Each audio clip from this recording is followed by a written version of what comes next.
저는 저의 아들과 딸과 함께 집에서 큐티를 합니다.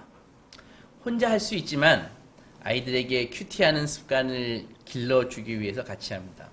그렇게 하다 보니 단순히 큐티하는 습관을 길러준다는 그 단순한 목적을 넘어서 큐티 시간이 점점 길어집니다. 그리고 아이들과 함께 더 많은 대화를 하고 아이들도 저에게 질문을 합니다. 대화의 시간이 자꾸 길어지게 되어 있습니다. 처음에는 큐티 전문 월간 자료를 가지고 했습니다. 그런데 이게 보니까 영혼 없이 건성건성으로 읽고 나니까 이게 뭐 5분, 10분이면 다 끝나버리는 거예요. 그래서 이건 뭔가 문제가 있다 그렇게 생각이 들어서 지금은 성경을 가지고 큐티를 하고 있습니다. 큐티하는 방법은 대략 이런 식입니다. 먼저 셋이서 돌아가면서 성경을 이렇게 윤독을 합니다. 윤독을 하고요. 그 다음에 성경 안에 이제 NIV 성경으로 하니까 한영 성경으로 하니까 NIV 영어 성경을 같이 읽고 그런 다음 제가 성경 한 절 한 절을 읽으면서 그 의미를 설명해주고 성경이 교훈하는 바가 무엇인지 설명해주면은 아이들이 또 중간중간 질문하기도 하고 자기의 의견도 말하기도 하고 그렇게 합니다. 그리고 마지막에는 10계명을 돌아가면서 윤독하면서 한 개씩 있는 순서로 합니다. 그래서 지금은 막 30분, 40분이 막 훌쩍 넘기도 합니다. 저녁 10시에 제가 큐티하자고 노래를 부르죠. 큐티하자 우리 마음 다하여. 그러면 이제 아이들이 모여가지고 주방 식탁에서 모여서 성경을 읽으면서 대화를 합니다. 아들이 군대 갈 날이 얼마 남지 않아서 무엇을 준비해서 보낼까 하다가 하나님의 말씀을 가슴에 담아 주어야겠다 생각을 해가지고 그러면은 어떤 말씀을 줄까 하다가 성경의 지혜서인 잠언, 전도 그리고 시간이 나오면 시편을 좀 다뤄볼 생각을 하면서 이렇게 하루에 한 장씩 묵상하기로 했습니다. 요즘 가정이 어떻습니까? 아이들에게 잔소리하는 거 말고 듣기 싫어하는 거 말고 야 스마트폰 그만해 이런 소리 하는 거 말고 다른 대화의 주제가 특별히 없는 경우가 많이 있죠. 근데 여러분 이렇게 한번 성경을 가지고 아이들과 한번 큐티를 시도해 보십시오. 새로운 세계가 열릴 것입니다. 이것을 하게 되면 아이들은요 그리고 성도들은 점차 기도하는 사람으로 바뀌게 됩니다. 기도해라 이렇게 말씀하지만 어떤 의미에서 아무나 기도할 수 있는 건 아닙니다. 많은 사람들이요 기도를 한다고 하지만 사실 1분도 기도를 하지 못하는 사람들이 많이 있죠. 이렇게 기도하라라는 명령은요 성도에게 있어서 가장 많이 듣는 말이지만 가장 실천하기 어려운 말이기도 한 것입니다. 한 2주간에 걸쳐서 기도에 대해서 좀 배우고 실천해보는 시간을 갖고자 합니다. 먼저 우리는 기도에 대해서 많은 의문과 질문을 갖고 있습니다. 예를 들어서 이런 것이죠. 기도는 내가 지금 문제가 많은데 내가 당면한 문제를 정말 기도한다고 다 해결이 될까? 기도가 정말 맞는 키와 같은 것일까? 이런 질문을 하기도 하고요. 좀 바른 기도와 바르지 못한 기도는 무엇일까? 이런 생각도 하기도 하고요. 난 기도만 하면 자꾸 잡념이 드는데 이거 시간 낭비 아니야? 이런 생각도 할 수도 있습니다. 또 기도할 때 내 소망을 자꾸 얘기하는데 이거 소망이 아니라 이거 욕심 아니야? 이런 생각이 들기도 하고요. 난 기도할 때 정말 순수한 동기로 기도하는 사람인가? 그렇지 못한 것 같은데 이렇게 끝없이 많은 기도에 대해서 질문할 수 있을 것 같습니다. 먼저 기도에 대해서 대표되는 성경 구절을 좀 찾아보면은요. 오늘 본문 요한복음 16장 24, 26절입니다. 예수께서 말씀하셨습니다. 지금까지 너희가 내 이름으로 아무것도 구하지 아니하였으나 구하라 그러면 받으리니 너희 기쁨이 충만하리라. 26절에 그날에 너희가 내 이름으로 구할 것이요 내가 너희를 위하여 아버지께 구하겠다 하는 말이 아니니 야고보서 1장에서는요 오직 믿음으로 구하고 조금도 의심하지 말라. 의심하는 자는 마치 바람에 밀려 요동치는 바다 물결 같으니. 야고보서 4장 3절에서는 이기적인 동기로 기도하지 말라고 말씀하시면서 너희가 얻지 못하면 구하지 아니하며 구하여도 얻지 못하면 정욕으로 쓰려고 잘못 구함이니라. 시편 66장에서는 내가 나의 마음에 죄악을 품었더라면 내가 나의 마음에 제약을 품었더라면 나의 기도를 주께서 듣지 아니하시리라. 야고보서 5장에서 온전한 믿음으로 기도해야 됨을 가르치시면서 믿음의 기도는 병든 자를 구원하리니 주께서 그를 일으키시리라. 혹시 죄를 범하였을지라도 사심을 얻으리라. 이렇게 기도의 세계는요, 정말 신비하고 권능이 있고 성도에게 가장 복된 특권이 아닐 수 없습니다. 몇 가지 기도의 특징들을 살펴보면 진짜 기도는요, 의무이자 트레이닝, 훈련입니다. 그러니까 기도에도 근육이 있는 것입니다. 유감스럽지만 1분도 기도가 안 되시는 분들은 기도의 근육이 거의 없는 분입니다. 그런데 어떤 분들은 1시간, 2시간, 우리 선임 목사님처럼 평생 기도로 이렇게 사시는 분들은 기도의 근육이 막강한 사람인 것이죠. 그래서 이거는 팩트입니다. 기도가 1분도 안 되시는 분들은 그만큼 지금 영양실조에 걸리셨다. 근육이 거의 없다. 보면 맞습니다. 그런데 기도하지 않는 것이야말로 사실은 죄입니다. 성경은 명백하게 얘기합니다. 교인들이 짓는 죄 중에서 가장 정말 죄가 죄인지를 모르고 짓는 죄가 바로 기도하지 않는 죄고 기도하기를 싫어하는 마음입니다. 비록 우리는요, 아무것도 얻지 못한다 할지라도 기도하지 않는 죄를 범해서는 안 되는 것입니다. 단체 여행을 갔는데 여행사에서 방배정을 이렇게 해주지 않습니까? 그러니까 저 혼자 갔는데 여행사에서 이제 방배정을 해주죠. 제가 이제 해외여행을 다녀봤는데 놀러 간 적은 한 번도 없습니다. 제가 놀러 갈 형편은 안 되고요. 회사에서 이제 전시회나 이런 그런 비즈니스 트립으로 전자 전시회 이런 게 있었는지 보내주고 그랬었는데 그래서 갔죠. 가면 이제 2인 1실 이렇게 방배정을 해주는데 모르는 사람이랑 방을 배정받지 않습니까? 근데 어떤 사람이 처음 한두 마디 저랑 말을 해보고 그 다음서부터는 저하고 눈도 안 마주치는 거예요. 그리고 스마트폰만 보고 있고 하루 지나고 이틀 지나고 한 4, 5일 같이 있는데 자존심이 상해가지고 왜 나를 투명인간 취급하십니까? 이렇게 얘기하니까 상대가 당신이랑 얘기해서 별로 재미가 없어요. 대화라고 해봐야 뭐 지루하기 짝이 없고요. 대화할 때도 내가 막 잡념이 들더라고요. 그래서 그냥 입 다물고 있는 거예요. 라고 얘기한다면은 제가 어떤 생각이 들겠습니까? 상대방이 먼저 무례한 행동에 막 화가 나지 않을까요? 룸메이트라면 얼굴을 맞대고 뭔가 좀 공감도 하고 그날 있었던 일도 얘기하고 그래야 될 텐데 그게 아니라 마치 투명인간 취급하듯이 오면 힐끗 쳐다보고 스마트폰만 하고 있으면은 저를 무시하는 것이죠. 그죠? 하물며 나의 작은 신음소리도 들으시는 창조주시고 지금도 나의 생명을 유지시켜 주시는 주님이신데 죄에서 나를 건져주신 천국 백성 삼아주신 그 주님을 하나님과 대화를 거부한다면은 두 가지 중에 하나가 아닐까요? 하나님이 아니거나 아니면 내가 신자가 아니거나 둘 중 하나 아니겠습니까? 기도는 끈질겨야 되는 것입니다. 사도 바울은 로마에 있는 성도들에게 이렇게 로마서 15장에서 당부했습니다. 형제들아, 내가 우리 주 예수 그리스도의 성령의 사랑으로 말미암아 너희를 권하노니 너희 기도에 나와 힘을 같이하여 나를 위하여 하나님께 빌라. 애쓰며 힘쓰며 기도해야 됩니다. 요동치는 나의 그 순간순간 일어나는 그런 감정에 휘둘리지 말고 매달려야 한다는 뜻입니다. 어떤 사람은 이렇게 얘기합니다. 제가 성령 충만하지 않아서 기도할 수가 없어요. 그런 게 아니라 성령 충만할 때까지 기도해야 되는 것입니다. 기도는 쌓이는 것입니다. 쌓이고 또 쌓여서 임계치가 넘으면은 그때 폭발하는 것이죠. 헬스를 해본 사람은 압니다. 근육 생기는 것이 얼마나 어렵다는 걸 압니다. 단백질 먹고 진짜 장시간 운동하지 않으면은 근육 잘 생성되지 않습니다. 우리나라 그 국립박물관에 가면은요, 우리나라는 국립박물관이 거의 한산합니다.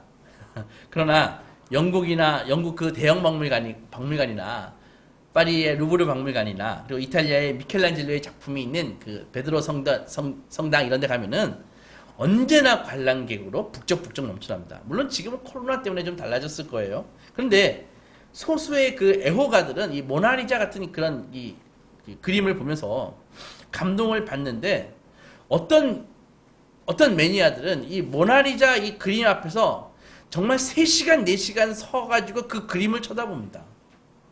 우리나라 사람은 그런 사람은 거의 없는 것 같습니다. 우리는 모나리자 앞에서 사진을 찍고 바로 이동을 하는데, 어떤 애호가들은요, 그 크지도 않은 그림 앞에서 그것을 3시간, 4시간 보고 있는 거예요. 거장의 독보적인 솜씨를 뇌리에 담기 전까지는 그 작품을 제대로 감상했다고 말할 수가 없다. 이런 생각을 갖고 있는 것이죠. 한 매니아의 인터뷰를 들어보면 몇 년 동안이나 그 그림을 쳐다보는데, 이게 1년에 한 번씩 와가지고 그 그림을 쳐다보는데, 올 때마다 몇 시간씩 그걸 뚫어지게 보면은 새로운 것을, 그때마다 새로운 것을 발견하게 된다는 것이에요. 여러분들 소설 플란더스의 개를 아십니까? 만화? 봤어요? 플란더스의 개? 거기 보면은 주인공이 네로 아니에요. 화가를 꿈꾸는 그 네로 소년. 가난한 소년이었죠. 화가가 되는 꿈을 안고서 틈나는 대로 적은 돈이 생기면은 도화지하고 목탄을 샀습니다. 그래서 그림을 그렸죠. 그리고 그 마을 교회에 소장되어 있는, 그는 그 마을 교회에 소장되어 있는 루벤스의 그림을 보는 것이 소원이었습니다. 그런데 그 교회 전시되어 있는 그 루벤스의 그림은 공짜로 보여주지 않아요. 그래서 돈이 없는 네로는 그걸 정말 보고 싶었지만은 그걸 볼 수 없었습니다. 할아버지와 우유 배달을 하죠. 그래서 할아버지가 우유 배달을 하시다가 이제 나이가 많이 드셔가지고 돌아가시고 늙은 개 파트라슈와 함께 우유 배달을 하면서 살아갑니다. 네로의 여친은 알로아였죠. 네로의 착한 마음과 그 그림에 반한 알로아는 네로와 친하게 지내려고 하지만은 그 마을 유지인 코제츠스는 자기 딸이 가난한 네로와 사귀는 것을 원치 않았습니다. 못마땅하게 생각했죠. 그래서 할아버지도 죽고요. 네로의 집에 불도 나고, 네로가 집 월세를 제대로 내지 못하자 네로를 집에서 쫓아내고, 갈 곳 없는 네로는 크리스마스 이브에 아무도 없는 교회에 갑니다. 성탄 선물로 교회를 지키시는 분이 그 네로에게 루벤스의 그림을 그냥 보여줍니다. 꿈에 그리던 황홀한 그 루벤스의 그림을 보고 또 보고 보고 또 보고 하다가 파트라슈와 함께 추위도 잊은 채 그걸 보다가 교회에서 자다가 영양실조와 저체온증으로 얼어 죽고 맙니다. 어렸을 때 제가 이 스토리를 이 만화를 보면서 얼마나 울었는지 모르겠습니다. 여러분, 인간이 그린 걸작에도 그렇게 관심을 쏟는데 기도에는 얼마나 더 끈질기게 우리가 기도해야 될까요? 기도의 축복을 제대로 알기 위해서 위대한 하나님만큼 정말 마음에 생생하게 품어야 할 정말 걸작이 또 어디에 있겠습니까? 하나님의 아름다우신가? 그분의 일하심을 정말 묵상하며 그 지켜보는 그 즐거움을 아십니까? 여러분, 기도는 언제나 고된 노동이며 때때로 고통스러울 수 있습니다. 더러 기도하기 위해 정말 씨름을 해야 합니다. 왜냐하면은 그날 기도하려고 하면 막 무슨 일이 생겨요. 누가 부르기도 하고요. 잡념이 나기도 하고요. 무슨 착당이라도 하는데 온갖 것들이 나의 그 기도의 길을 막아서기도 합니다. 그러나 또한 일단 기도를 시작한 뒤에도 집중이 잘 안 되는 경우도 많이 있습니다. 땀까지 흘려요. 한두 번이 아니죠. 하나님은 기도할 때 평안한 마음을 허락하실 수도 있고 또 그렇게 하시지만 누구도 나는 하기만 하면은 바로 집중이 돼가지고 기도에 들어갈 수 있어. 이렇게 얘기할 수 있는 사람은 거의 없습니다. 그만큼 기도는 영적인 싸움이라는 것이죠. 반드시 사단은 성도가 기도하는 것을 원치 않기 때문에 다양한 방법으로 우리에게 기도할 때 태클을 거는 것입니다. 두 번째로 기도는 하나님과 나누는 대화입니다. 에덴 동산에서 하나님과 사람과 더불어 거닐었다 이런 표현이 있습니다. 누군가와 거닌다는 것은요, 우정을 나눈다는 뜻입니다. 함께 건너라면 서로 이야기를 나누게 되기 때문입니다. 예수님의 이름과 성령님의 능력으로 드리는 기도는 최초 에덴에서 그 하나님과 나누었던 그 소중한 경험, 그 거리낌 없는 대화를 복원하는 것입니다. 그래서 저는요, 가끔 야외에서 산중에서 기도할 때 찬양이 저절로 나옵니다. 나는야 친구 대신 하나님과 푸른 초장 한없이 거니네. 손을 잡고 기쁨을 나누면서 단둘이서 한없이 거니네. 손을 잡고 기쁨을 나누면서 단둘이서 한없이 거니네. 이렇게 기도를 하면요, 기도는 하나님과 대화하는 것이죠. 그런데요, 이렇게 생각하는 두 가지 방법이 있습니다. 기도를 대화로 생각하는 두 가지 방법이 있는데, 우선요, 이렇게 얘기하는 분들이 계십니다. 마음속에 이 주관적으로, 기도할 때 주관적으로 들리는 하나님의 음성을 기도로 생각하는 그런 방식이죠. 그러니까 이런 관점에 따르면요, 기도할 때 가만히 기다리는 것입니다. 하나님이 내 마음속에 무슨 느낌이나 인상이나 뭔가 찾아오는 그런 직감이나 이런 것들을 기도할 때 기다리는 것이죠. 반면에 이런 앞에서 얘기한 그런 생각이 있고, 그 다음은 이렇게 생각하는 사람들도 있습니다. 하나님이 주로 성경을 통해 말씀하시는 거야. 성경을 읽을 때마다 확신과 깨달음을 주시는데 거기서 주님의 음성을 듣는 것입니다. 이렇게 얘기하는 두 가지 종류가 있습니다. 다시 정리할게요. 첫째는 기도할 때 마음속에서 뭔가 들려주신다는 것이죠. 직감이 있고 느낌이 있고 떠오르는 생각이 있다는 것입니다. 두 번째 부류는 하나님은 그런 식으로 얘기하시는 것이 아니라 바로 하나님의 말씀을 통해서 얘기하시는 거야. 이렇게 두 가지가 있는 것입니다. 어떤 것이 맞을까요? 우리 장로교는요, 전자를 무시하지는 않지만 후자 쪽을 더 따릅니다. 그러니까 기도와 묵상 중에 주관적으로 떠오르는 그런 생각들, 생각이나 음성 이런 것들이 있지 않습니까? 그것들은 우리 장로교의 입장에서는 반드시 성경의 검증을 받아야 된다는 입장입니다. 여러분들, 내면에서 들려오는 음성이 소중합니다. 반드시 있어야 됩니다. 그러나 하나님의 말씀에 지지를 받지 않는 내면의 음성은 하나님의 음성으로 여겨질 수 없는 것입니다. 사실 이 문제는요, 역사적으로 기독교의 그 역사에서 큰 논쟁거리였습니다. 대표적으로 영국의 청교도와 퀘이커 교도들 간의 논쟁이었습니다. 청교도들에게 있어서는 하나님의 음성은 무엇입니까? 바로 성경이 하나님의 음성인 것입니다. 청교도들에게. 그런데 퀘이커 교도들은 그렇게 생각하지 않았습니다. 그들은 이렇게 생각했습니다. 성경이 하나님의 영감으로 기록되었다는 것에는 이견이 없지만, 그러나 성령님을 통해서 주시는 새롭고 현재적인 내면적인 계시가 있어야 된다. 성경이 대화의 필수적인 조건은 아니다. 오히려 성령이 마음속에서 주님과 더불어 내가 이리저리 논의며 교제하는 데는 성경이 없이도 가능하다. 이렇게 주장했습니다. 그러나 이런 접근 방법을 사실 신뢰하기가 어려운 것입니다. 따라서 기도를 하나님과의 대화로 여긴다면 반드시 규칙적으로 성경을 묵상하고 공부하는 일을 해야 된다는 것입니다. 누가 묵상할 수 있겠습니까? 성경이 머리와 가슴에 있는 사람이 묵상할 수가 있는 것이죠. 성경이 머리와 가슴에 성경이 없는데 어떻게 묵상을 할 수가 있겠습니까? 잡념이 들 것입니다. 따라서 묵상은 성경과 기도 사이를 이어주는 게 묵상이라는 것이죠. 다리와 같은 것입니다. 그러므로 우리는 습관적으로 기도에 들어가기 전에 하나님의 말씀인 성경을 읽고 또 읽고 본문이 내게 무엇을 말씀하시는지를 생각하면서 거기서 얻은 그 깨달음을 가지고 찬양으로 이어가는 것입니다.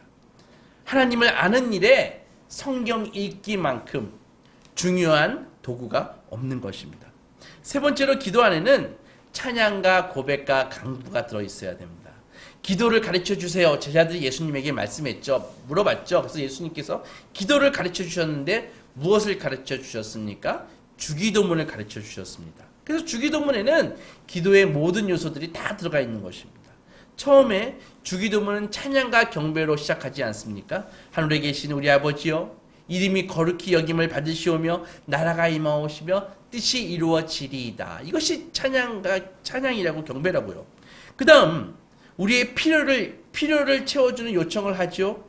우리에게 일용할 양식을 주시옵고 악에서 구하여 주시옵고 그 다음에 죄를 고백하지 않습니까? 우리에게 죄 지은 자를 용서한 것 같이 우리 죄를 용서하여 주시옵고, 그 다음에 베풀어 주신 은총인 나라와 권세와 영광을 영광을 기도하고, 마지막에 내가 역경도 주님의 뜻 안에서 받아들이겠다라는 말의 의미로 뜻이 이루어지이다, 이렇게 기도하는 것입니다. 이렇게 기도의 형식들은 주님께서 가르쳐 주신 주기도문에 다 들어가 있는 것이죠.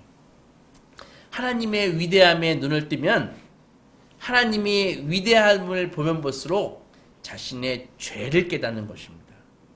죄를 더 깊이 인식하고 회개할수록 하나님의 은혜에 놀라고 감사하는 마음이 있는 것입니다. 그래서 우리는요, 죄를 깨달아 아는 것이 아주 핵심이라는 것입니다.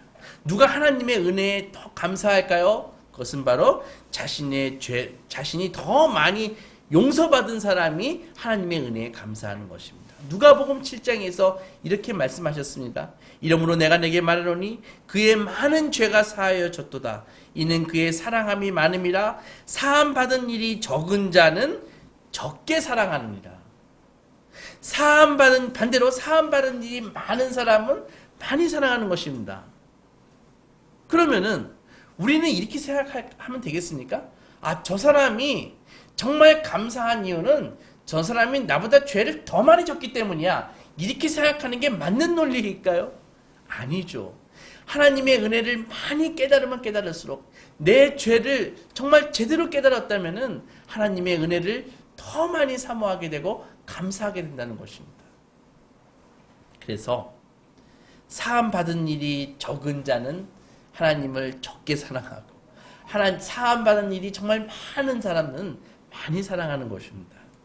하나님의 능력을 더 선명하게 인식할수록 더 깊이 주님을 의지하면서 필요를 채우길 기도하는 것이죠. 이것이 바로 기도에도 빈익빈 부익부가 있다는 것입니다. 기도하면 할수록 더 많이 기도하고 더 많은 은혜를 깨닫고 받게 됩니다. 기도를 적게 하면 적게 할수록 할 말이 없어지고 기도 시간이 점점 줄어들 것입니다.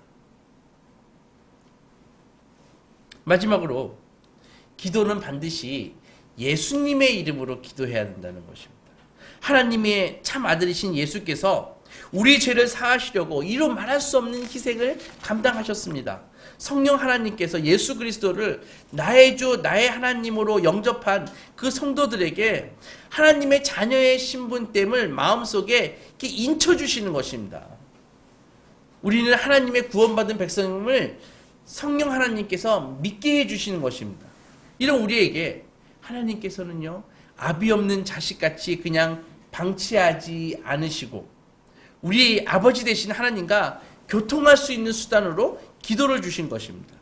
우리가 기도할 때 예수님의 이름으로 기도해야 되는데, 예수님의 이름은요, 하나님의 능력을 끌어낼 수 있는 무슨 마법적인 주문이 아닙니다. 그런 것이 아니라 예수님의 이름은 즉 주님의 거룩한 그 인격과 우리의 그 당신의 구원 사역을 압축해 놓으신 신앙 고백이라고요. 그리고 신학을 다 압축해서 한마디로 얘기하면은 우리는 예수님의 이름이라고 얘기할 수 있는 것입니다. 나의 의가 아니라 예수님의 이름으로 하늘 아버지 앞에 나아가는 행위는요, 성도가 정말 더없이 고귀한 죄사함의 은혜를 받은 신분이다. 성도의 부르짖음에 하나님께서는 귀 기울여 주신다. 이런 것을 믿어 의심치 않는다. 이런 고백이 여기에 들어가 있는 것이라고요. 우리가 비록 구원받았지만 마땅히 따라야 할 율법을 지금 못 지키고 있지 않습니까? 그럼에도 불구하고 하나님이 우리의 기도를 들어주시는 이 까닭은 이러한 기도의 원리가, 예수의 이름이라는 이 기도의 원리가 들어가 있기 때문이라고요. 사랑하는 소망교회 성도 여러분, 기도할 때는 온 마음을 다해야 됩니다. 성도는 하나님의 위대하심과 특권 앞에서 정말 경외심을 가지고 몰입해야 됩니다. 예수님의 말씀처럼 내 백성이 입술로는 나를 사랑하지만 마음은 내게서 멀도다, 이런 책망을 받아서는 안 되는 것입니다. 기도는 사랑에 깊이 빠져서 하나님의 권세와 위엄과 은혜를 제대로 이해하고 드려야 되는 것입니다. 요즘은 아무도 주님께 나아가는 것을요, 정말 이게 굉장히 하나님께 나아간다는 것이 정말 죽을 만큼 위험한 것이다라고 생각하는 사람은 없습니다. 그러나 구약시대에서 하나님을 본다는 것, 하나님을 만난다는 것은요, 바로 죽음을 의미했습니다. 하나님의 위대한 선지자는요, 하나님을 너무 보고 싶어 했습니다. 그러나 하나님의 주님의 영광을 보게 해달라는, 가까이서 보게 해달라는 기도를 모세가 하나님께 드리거든요. 근데 하나님의 답변은 NO입니다. 너는 나를 볼 수 없어. 네가 나를 본다면 넌 죽을 거야. 이렇게 말씀하셨거든요. 그럼에도 불구하고 모세는 계속 보고 싶어 했습니다.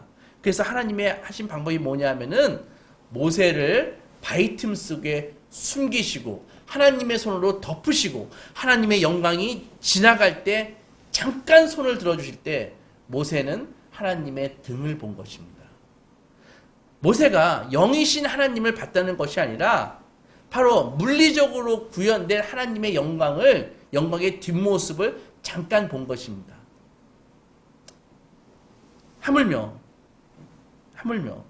우리 신약의 성도들은요, 예수님을 직접 볼 수 있는 그런 기쁨을 맛보았죠. 그리고 지금은 성령 하나님을 통해서 예수님의 영광에, 하나님의 영광을 우리가 영광에 참여할 수 있는 은혜를 얻지 않습니까? 어떻게 그것이 가능할까요? 그것은 바로 그리스도 안에서 우리의 죄가 가려졌기 때문입니다. 성도는 하나님의 손, 다시 말해 예수님이라는 그 바위 틈에 안전하게 감추어져 있는 것입니다. 골로새서 3장에 이런 말씀이 있습니다. 1절에 그러므로 너희가 그리스도와 함께 다시 살리심을 받았으면 위의 것을 찾으라. 거기는 그리스도께서 하나님의 우편에 앉아 계시느니라. 위의 것을 생각하고 땅의 것을 생각하지 말라. 이는 너희가 죽었고 너희 생명이 그리스도와 함께 하나님 안에 감추어졌습니다. 여러분, 성도가 이 기도할 수 있다고 해서 이 기도를 통해 보좌에 다가갈 특권이 절대로 우리가 가볍게 얻은 것이 아닌 것입니다. 하나님의 보좌에 나아갈 수 있다는 것은 예수께서 정말 말할 수 없이 큰 대가를 치른 후에 우리가 얻게 된 특권이라는 것이죠. 예수님의 이름으로 기도한다는 것은 바로 그 특권을 사용한다는 것입니다. 속에서 악한 생각이 자꾸 떠오릅니다. 그걸 어떻게 처리하시겠습니까? 속에서 불신앙이 막 불끈 올라와요. 나쁜 생각이 나오고요. 악한 생각이 나옵니다. 어떻게 처리하시겠습니까? 그때 바로 기도의 백신과 치료제를 넣어야 되는 것입니다. 안 그러면은 내가 악한 마음에 휘둘려서 나는 악인이 되고 맙니다. 악한 생각이 들 때 바로 기도의 백신을 집어넣어야죠. 하나님 아버지, 악에서 나를 건져주시옵소서. 기도하셔야죠. 방치해서 악인이 되시겠습니까? 악한 생각이 수시로 나오는데 기도의 백신을 바로 투입해야죠.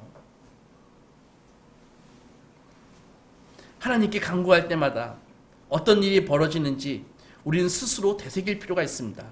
전율이 올 때까지 두고두고 이 진리를 묵상해야 되는 것입니다. 성도가 기도할 때 하나님께서 지금 이곳에 사방 벽 안에 내 왼편에 뒤편에 우편에 좌편에 하나님께서 임재하십니다. 끝없이 광대하신 분이 내게로 지금 내려오십니다. 그리고 우리는 주님 발 앞에 엎드려서 그분과 대화를 시작합니다. 수많은 마음의 소원을 하나님 앞에 쏟아놓을 테지만 한 음절도 빠짐없이 하나님의 보좌로 올라가는 것입니다.